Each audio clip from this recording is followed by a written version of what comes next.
if we allow something that is helpful for somebody who is, trans, we don't deny that same care on the basis of them being trans.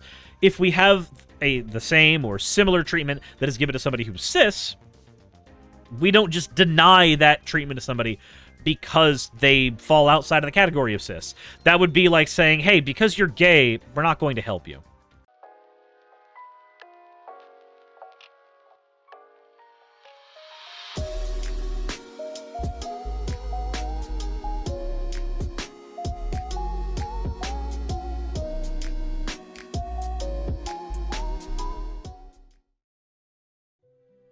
You guys, I don't understand what is wrong with you.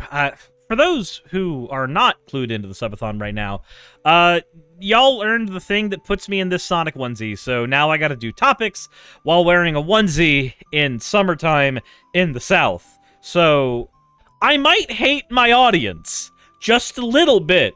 Just the smallest, tiniest bit. But, we gotta talk about something. The Justice Department. The Justice Department decided that Tennessee needed a challenge. Tennessee has been introducing a lot, between them and Florida and Texas, a lot of anti-trans bills. And, the Justice Department has decided that's not good. That's not a good thing. So, because that's the case, in the South, so we're going to go ahead and take a look at what they have decided to say, and we'll see where we come down there. But the Justice Department did release a statement, so we're going to look at it, see if this is a W. Let's hope. Let's hope. But first, let's get to the fan art section. This one is from Smacko. I had this stupid idea in my head for way too long. I had to do it. I am an analog horror fan, so we'll go ahead and take it. You know what?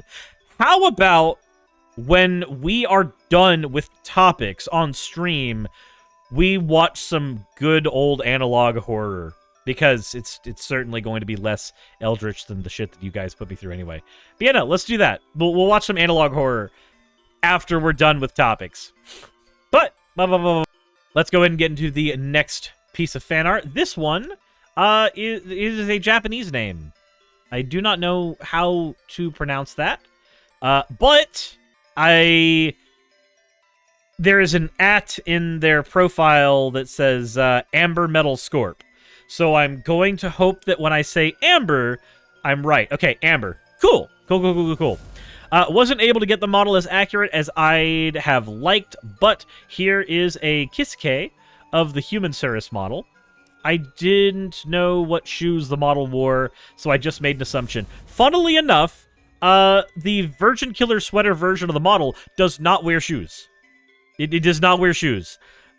Salem decided specifically to not put shoes on the model because they wanted to thirst trap everybody in my audience. I guess that's my best guess. This version of the model does wear shoes, though. Look at those little cloggers. They're adorable. They're adorable. But none of that's super important. What's important, guys? Oh wow, this is wrong buttons. Thank you all for your fan art submissions. If you want your fan art to be shown in a future video, the best way to do so is to drop it into the fan art section of the Discord. With that said, let's go ahead and take a look at what the Justice Department has said. Go ahead and blow this up just a little bit so that everybody can see. Feeties free for steppies. It's not what any of that means. Go away, ya farker. Anywho. The Justice Department challenges Tennessee law that bans critical medically necessary care for transgender youth. The Justice Department today filed a complaint challenging Tennessee Bill 1, SB 1, a recently enacted law that denies necessary medical care to youth based solely on who they are. The complaint alleges that SB 1's ban on providing certain medically necessary care to transgender minors violates the 14th Amendment's Equal Protection Clause. The department is also asking the court to issue an immediate order to prevent the law from going into effect on July 1st, 2023. Does Suris have feet beans? I don't...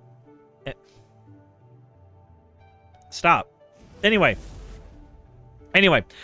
SB1 makes it unlawful to provide or offer certain types of medical care for transgender minors with diagnosed gender dysphoria.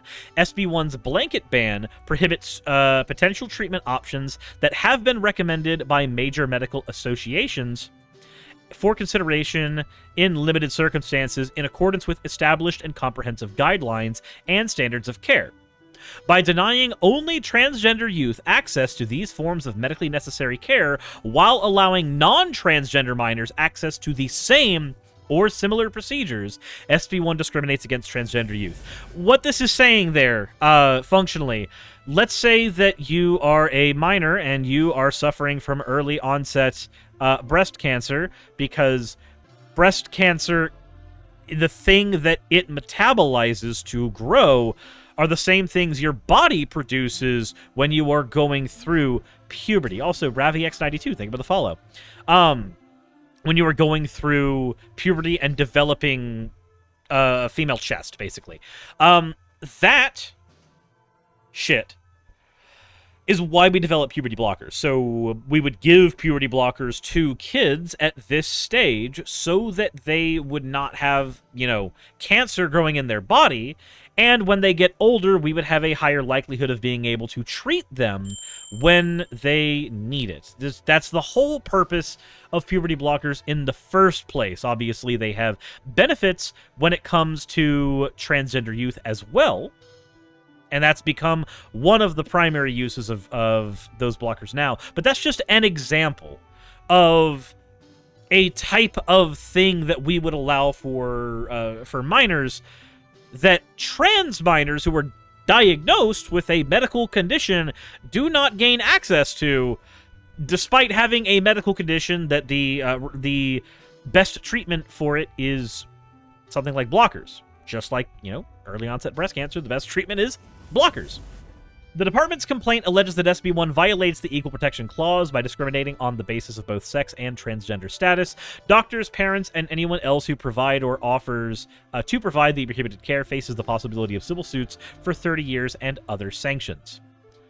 Goes on to say, further, no person should be denied access to necessary medical care just because of their transgender status, which is true. This was said by Assistant Attorney General Kristen Clark for the Justice Department's Civil Rights Division. The right to consider your health and medically approved treatment options with your family and doctors is a right that everyone should have, including transgender children, who are especially vulnerable to serious risks of depression, anxiety, and suicide. The Civil Rights Division of the Justice Department will continue to aggressively challenge all forms of discrimination and unlawful barriers faced by the LGBTQI+ community.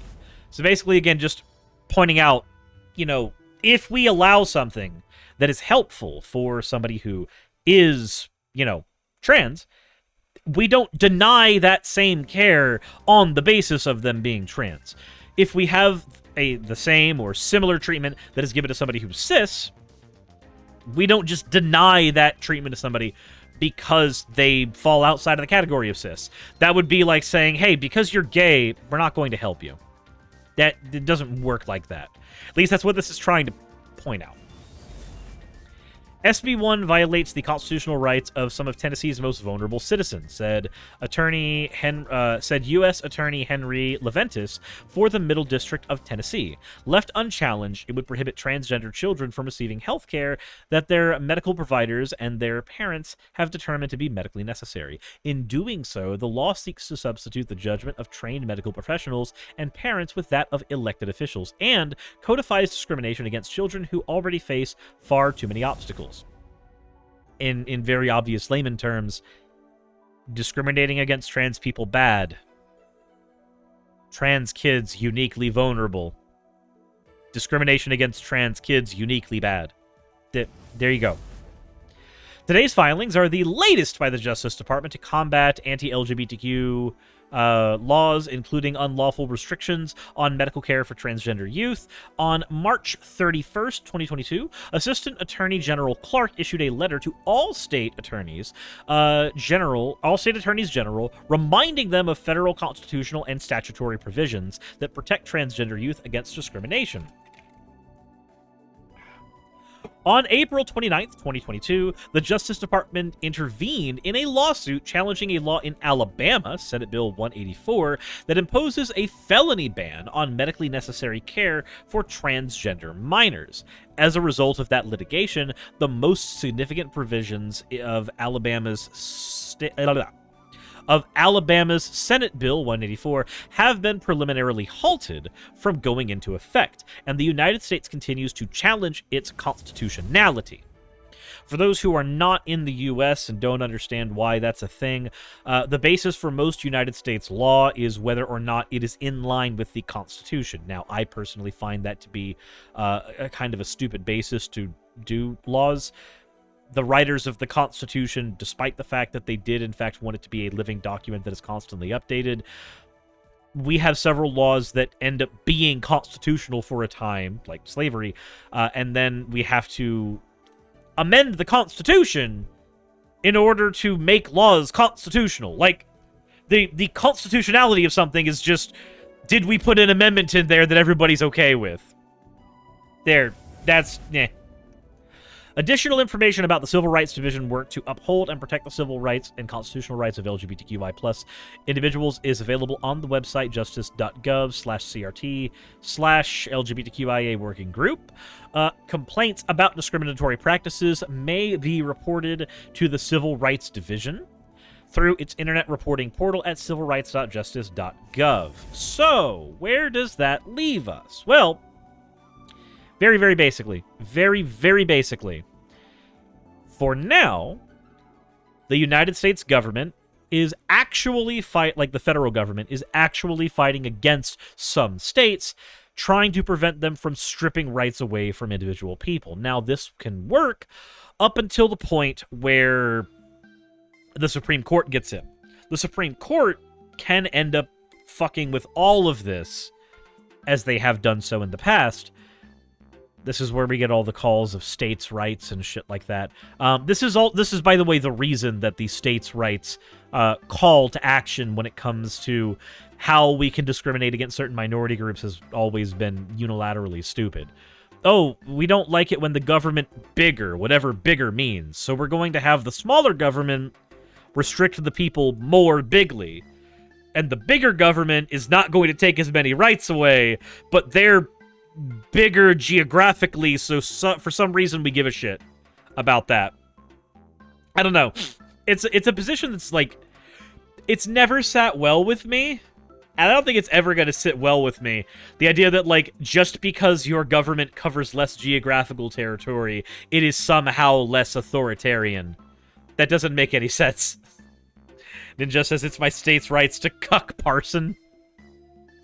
But this is a good thing. This is a good thing. It's a start. It's not a perfect scenario. It's not a perfect, hey, by the way, trans rights are protected in Tennessee. Woo. It's not that.